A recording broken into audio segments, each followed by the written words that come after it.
Well, I just got back from the Mario movie, and I figured I'd post a review, but I can sum it up pretty much in just a few words.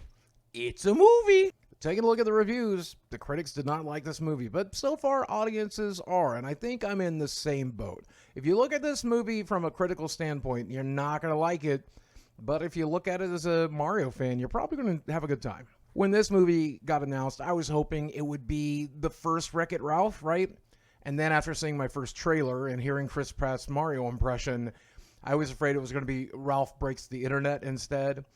It's neither of those things. This could have easily just turned out to be a cynical cash grab, and I think that's what a lot of us thought it was going to be. But no, there's some real fan service in here. There's some real love to the lore material. There's some pretty interesting stuff in here, and I think it's probably worth a watch for most people who grew up on these games.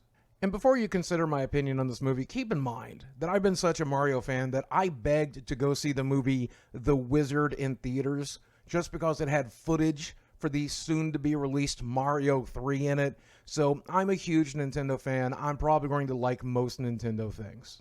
And look, this movie is no masterpiece. The plot is about as bare bones and as simple as it possibly could be. You could imagine what this plot is and you already know everything that's going to happen. It doesn't change the fact that it's a fun movie though.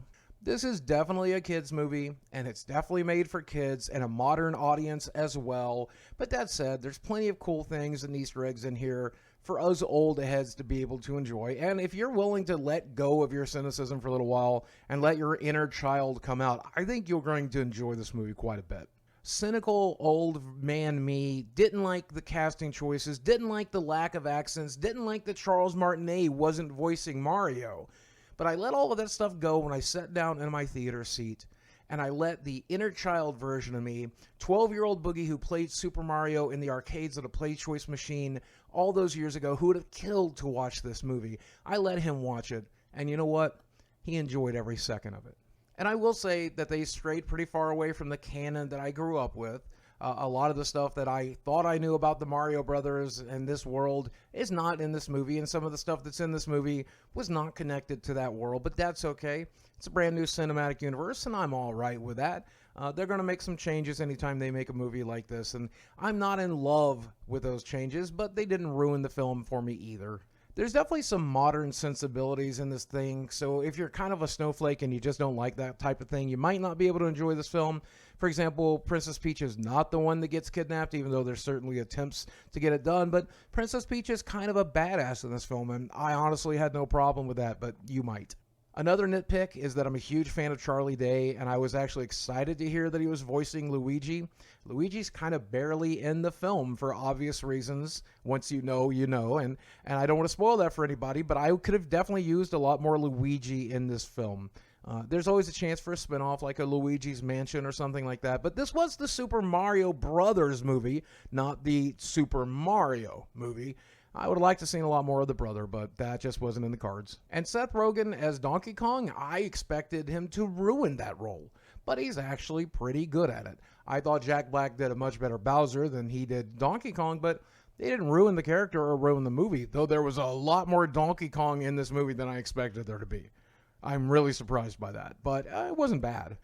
And I will say there was a lot more mention of other games than just the Super Mario games. And look, I get it.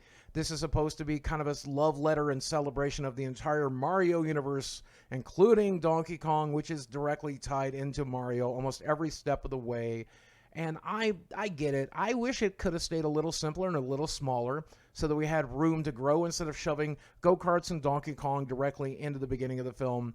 But that said, if you let that cynicism go, I think you'll enjoy it. It's a relatively good time. To summarize, watching this movie is a lot like playing a Mario game. It's simple and easy, fun. You'll probably enjoy yourself as you're doing it. It's not going to change your life. It's not going to change the world, but it'll pass the time for 90 minutes, and you'll probably be entertained. You're not going to accomplish anything, but you'll have a good time doing it, and you get to hang out with some of my favorite characters, and I hope you'll love it when you do.